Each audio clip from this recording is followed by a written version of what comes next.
Happy Tuesday, everybody. It's Tom.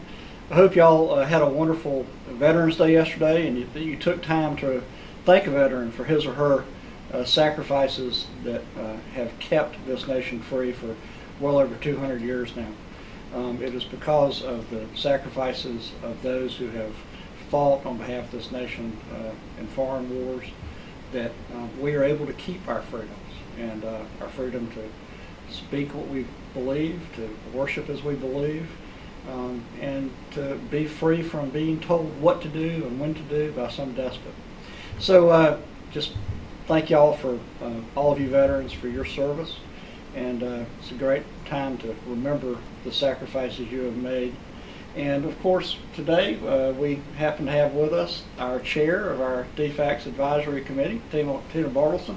And Tina, as you know, of course, we're having our sort of regular DFACS Advisory Board meeting today. Mm-hmm. So tell us, you've been chair for how long now? This is the end of my second term. Okay, and you were actually, I guess, almost the inaugural chair. You've been here really almost the entire time we've had the advisory board, which of course was before my time even. That's right. So tell us a little bit about what you've seen in the last few years. You know, how do you view the role of the advisory board, and what have you witnessed in your work as chair? Yeah. Well, I really see our role as being that of partner with the division. We really want our workforce to be supported. We want to have staff in place to be able to do this hard work. We want to be able to have strong practice models so that we are serving our families in supportive ways and most of all keeping our children safe. Well, yeah, I know that all of y'all who's been on our advisory board, I really greatly appreciate your input. Y'all have been advocates for our agency out there in the community. You've also been sort of those who hold us accountable. And I know you're rotating off this year as chair, and Dr. Michelle Zena from Dan and Statesboro is going to become our new chair, and we have 3 new board members as well. Judge Chandrina Morris, Susie Weller, and Judge Morris is from here in the metro area, Susie Weller from over in Athens, and then Nancy White from Region 6. But, you know, to me, you know, we have these meetings, and I think it's important for our staff to understand that bringing together this advisory committee and having the leadership of folks like you, people who from across the state who know social services, who know child welfare, who know about eligibility, you really are there to sort of make sure that we're doing our job and to hold us accountable, and also serve as sort of a sounding board for us. So I really appreciate the work you've done for us, and appreciate your leadership on this advisory committee. Well, it's been my pleasure to be involved. I mean, I think we all have the same mission, which is helping keep children safe and to keep Georgia strong and families together. Yeah. So it's good to work in partnership with you. Well, thank you. It's been a lot of fun.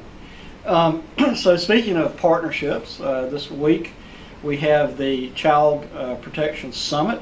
It's going to be Wednesday, Thursday, and Friday out at Avalon up on off 400.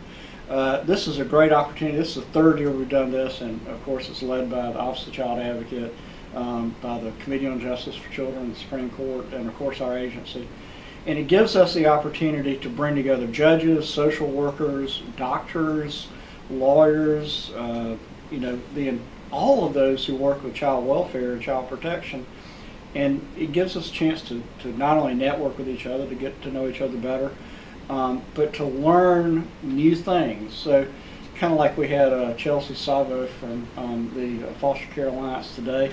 We learned about what they're doing. I think we're going to have the 3 days this week of learning a ton about what is going on with child welfare and child protection in the state of Georgia.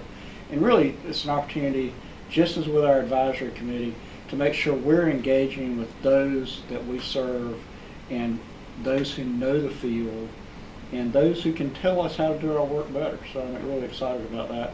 And we'll be doing our first podcast. I think part of it we'll do some interviews out there for the podcast. And I guess the other thing is we were very fortunate today and very pleased that the Georgia Coalition for Adolescent Power and Potential has awarded us their Catalyst for Adolescent Health Award. And of course, not us, but really awarded it to those workers in DFACS who have really done so much to promote health for children and youth in our state. So I want to thank those of you out there who are doing that work. Thank you for your service, and so it's always nice to get an award. That's right. Exactly. You got anything that folks need to know about anything? Well, I would say if you have a suggestion, if you have ideas about ways to make the division stronger and make our work stronger, please communicate with your advisory board members. We're here to serve and to listen.